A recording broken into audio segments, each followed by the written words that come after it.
There's a sentence I hear often when talking about HVAC replacement. I've already put money into it.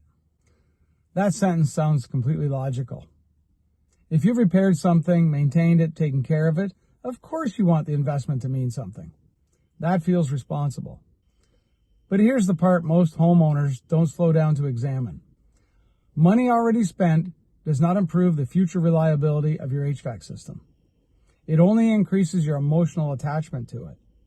The more you repair something, the more it feels valuable. Not necessarily because it is, but because you've invested in it. And as humans, we protect what we've invested in. That instinct is healthy in relationships, it's healthy in careers, it's healthy in long-term commitments. It's not always healthy with mechanical systems. A furnace doesn't reward loyalty. It doesn't care how much you've already spent. It only reflects age, wear, and its current condition.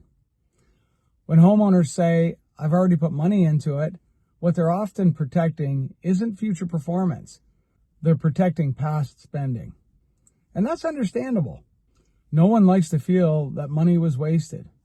But repairs are not wasted if they gave you useful time. The real question becomes this: am I making the next decision based on the next 5 years? Or am I making it based on the last 3 repairs? That's a subtle shift, but it's a powerful one. Thank you for watching. Stay comfortable, but please, stay tuned.